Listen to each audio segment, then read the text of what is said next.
Cockroach जनता party जो बनी है, इससे ये बात साबित हो गई है कि मुल्क में बेचैनी का आलम क्या है नौजवानों के अंदर। ये ख़तरे की घंटी है हुकूमत हिंद के लिए। बिल्कुल सही बात है कि मस्जिद के अंदर आप नमाज़ पढ़िए, 2 शिफ्टें कर लीजिए, 3 कर लीजिए, इसकी इजाज़त है। लेकिन उसी मुल्क में, उसी सूबे में जब कांवड़ चलते हैं तो सरकार हेलीकॉप्टर से फूल बरसाती है, रास्ते बंद हो जाते हैं। रास्तों में दुकानों वालों के नाम के कंपलसरी होता है कि अपना नाम लिख दो जिससे तुम्हारी शिनाख्त हो सके। ये किस किस्म का समाज है?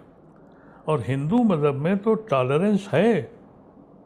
कोई इंद्र को मानता है, कोई शिव को मानता है, कोई शंकर को मानता है, कोई राम को मानता है, कोई कृष्ण को मानता है। ये सब एक हैं। वो मज़हब अब सिर्फ इस बात की बुनियाद बना रहा है कि उसे मुसलमान से दुश्मनी करनी है। ये कौन सा मज़हब बनाया है? क्योंकि यही सरकार नॉर्थ ईस्ट में, गोवा में इलेक्शन के वक्त कहती है गोश्त सस्ता करा देंगे गाय का तुम्हें, और इस हिंदी बेल्ट में मुसलमानों पे सितम ढाते हो का इसके नाम पे गाय। तो ये एक पॉलिसी बनाओ कि भाई अगर तुम्हारे इतने ही नेशनल एनिमल डिक्लेयर कर दो। अब अगर किसी को तकलीफ़ होती है तो ये अल्लाह ने मना किया है कि आप किसी को तकलीफ़ न दें। अगर आपको तकलीफ़ हो रही है तो आप अपने मोहल्ले में, अपने दोस्तों में, अपने साथियों को तकलीफ़ न दें। और ये बहुत पहले से उलमा कराम का ये फैसला रहा है। आपको याद होगा कि पंजाब में मलियार कोटला में जब वहाँ के दरगाह बनाई, वहाँ खानकाह बनाई, उन्होंने पहली शर्त ही यही लगाई कि भाई आप यहाँ पर गाय नहीं खाएंगे क्योंकि बगल के आदमी को तकलीफ़ पहुँचेगी। अल्लाह ने किसी को तकलीफ़ पहुँचाने के लिए मना किया। तो हमारी तो पूरी तारीख़ है। मुग़लों ने गाय को नहीं माना। मुग़लों ने कह दिया कि भाई गाय आप मत खाइए। मैंने अभी सुना कि दिल्ली जिमखाना को बंद कर रहे हैं, इतनी बड़ी ज़मीन है। अरे बंद करो जिमखाना, वहाँ गौशाला बना दो। तो हमारे दिल्ली में भी है, पूरे दिल्ली में गाय घूम रही है, जाके जिमखाना में बना दो, रख दो। यही कर सकते हो क्योंकि यही सोच है।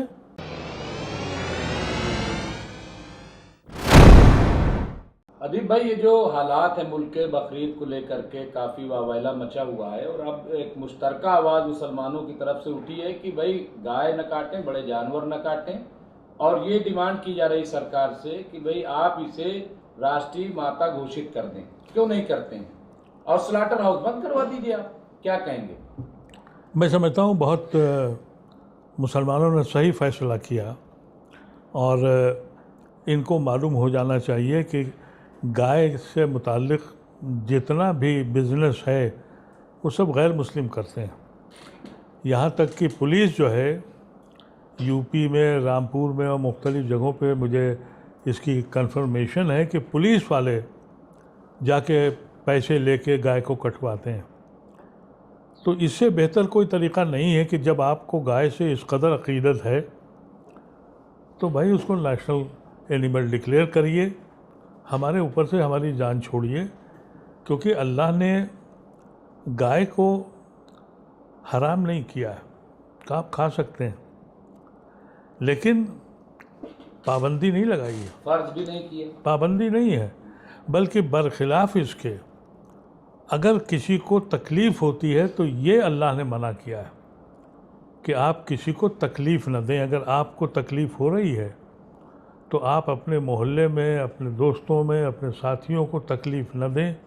और ये बहुत पहले से उलमा कराम का ये फैसला रहा है। आपको याद होगा कि पंजाब में मलियार कोटला में जब वहाँ के दरगाह बनाई, वहाँ खानकाह बनाई, उन्होंने पहली शर्त ही यही लगाई कि भाई आप यहाँ पर गाय नहीं खाएंगे क्योंकि बगल के आदमी को तकलीफ़ पहुँचेगी। अल्लाह ने किसी को तकलीफ़ पहुँचाने के लिए मना किया। तो हमारी तो पूरी तारीख़ है। मुग़लों ने गाय को नहीं माना। मुग़लों ने कह दिया कि भाई गाय आप मत खाइए, और ख़ुद इनके सरवारकर ने कहा गाय खाइए। इनके ख़ुद विवेकानंद ने शिकागो में कहा कि गाय खाइए। हम तो कुछ नहीं करें, आप ही फैसला कर लीजिए भाई, क्योंकि यही सरकार नॉर्थ ईस्ट में, गोवा में इलेक्शन के वक्त कहती है गोश्त सस्ता करा देंगे गाय का तुम्हें, और इस हिंदी बेल्ट में मुसलमानों पे सितम ढाते हो इसके नाम पे गाय। तो ये एक पॉलिसी बनाओ कि भाई अगर तुम्हारे इतने ही नेशनल एनिमल डिक्लेयर कर दो। अब आपने शेर को कर रखा है, अरे वो तो जंगल में रहता है यार, कौन मार रहा है। ये सड़कों पे रहती हैं, ये ट्रैफिक जाम करती हैं, ये सारी जगह पे एक मुसीबत बनी हुई है भाई। इसको नेशनल बना के, और अभी तो इनके पास बहुत से काम हैं। मैंने अभी सुना कि दिल्ली जिमखाना को बंद कर रहे हैं, इतनी बड़ी ज़मीन है। अरे बंद करो जिमखाना, वहाँ गौशाला बना दो। तो हमारे दिल्ली में भी है, पूरे दिल्ली में गाय घूम रही है, जाके जिमखाना में बना दो, रख दो। यही कर सकते हो, क्योंकि यही सोच है और ये मुसलमानों का फैसला सही है। लेकिन अदीब साहब, आपको क्या लगता है कि वाकई ये आस्था का सवाल है या ये मुसलमानों के लिए ज़मीन तंग करना है? क्योंकि मसला सिर्फ कुर्बानी का नहीं है, हर जगह आप देखिए 40,000 मस्जिदें लिए घूम रहे हैं कि इसको गिराएंगे, मंदिर ढूंढ रहे हैं। हाँ, अब कुर्बानी आ गई तो उस पे कर रहे हैं अलग अलग जगहों पे। तो ये तो क्या लग रहा है आपको, आस्था है कि मुसलमानों के लिए ज़मीन तंग करना?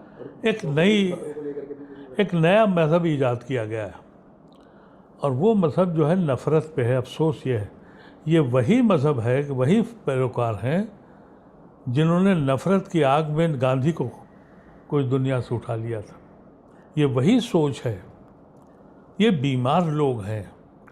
हिंदू मज़हब ये नहीं सिखाता, या कोई मज़हब नहीं सिखाता कि तुम दूसरे को गाली दो, बुरा भला कहो।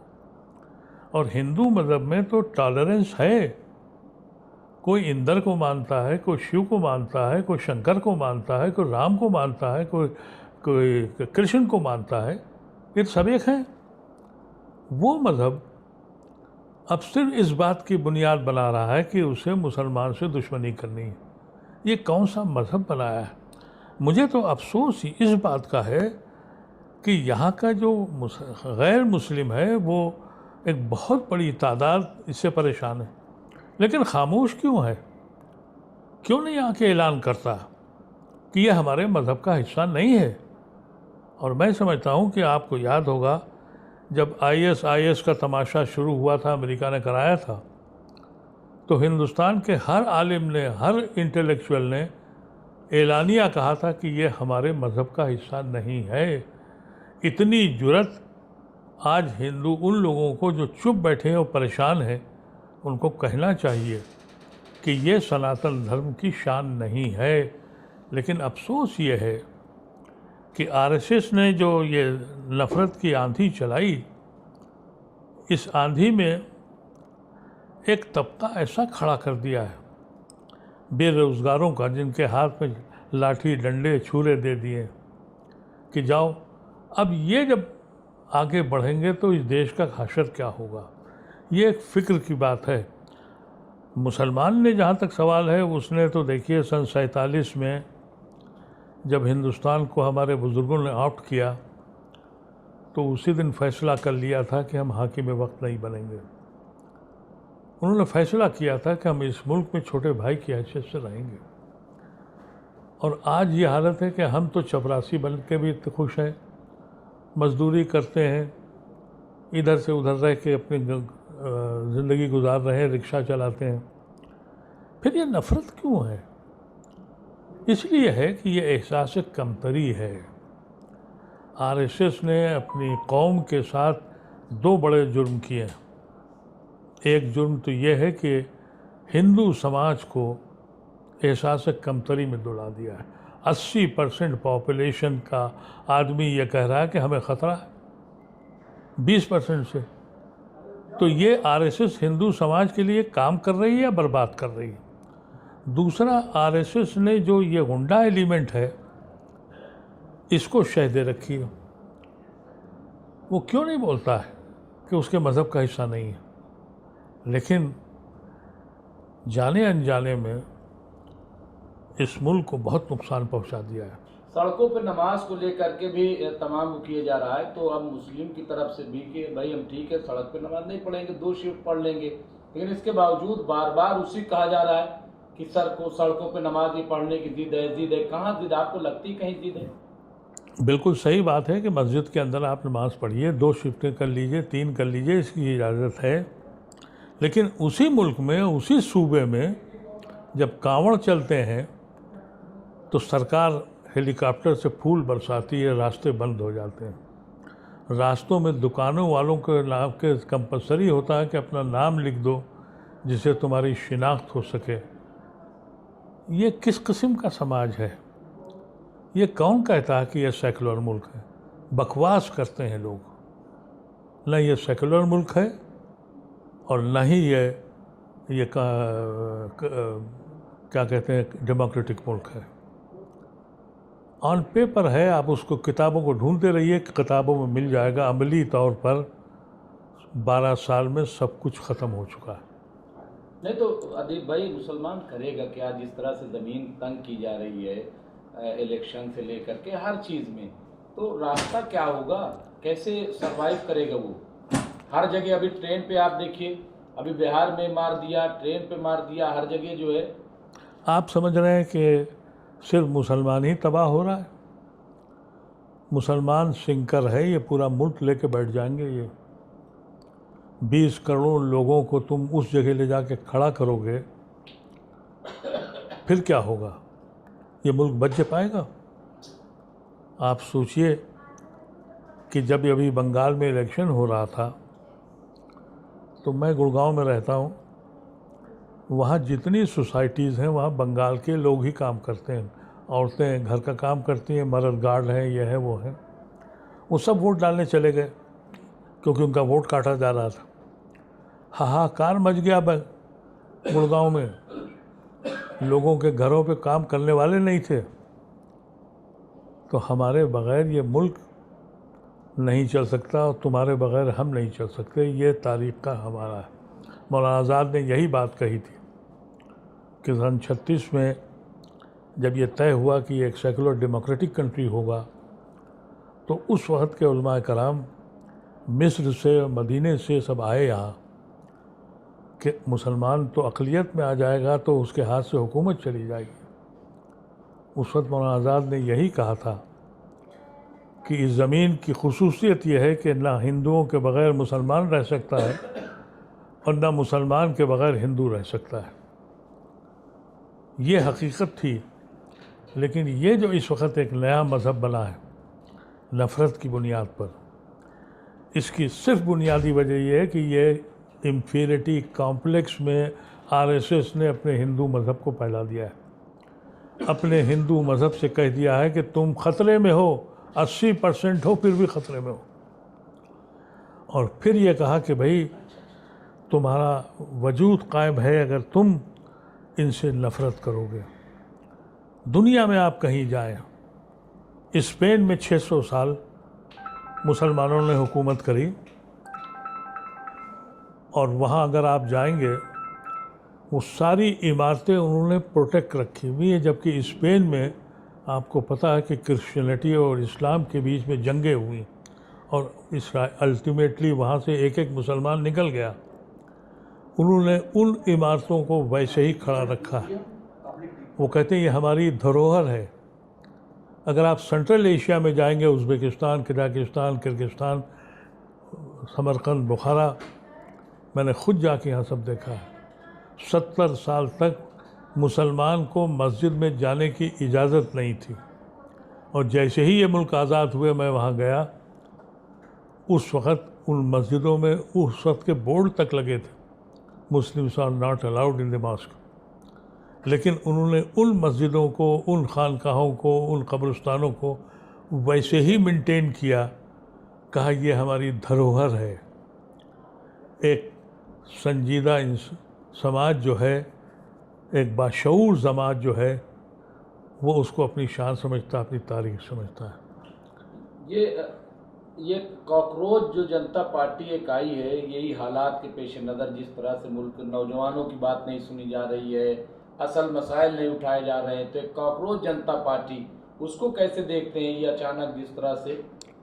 काकरोच जनता पार्टी जो बनी है, इससे ये बात साबित हो गई है कि मुल्क में बेचैनी का आलम क्या है नौजवानों के अंदर।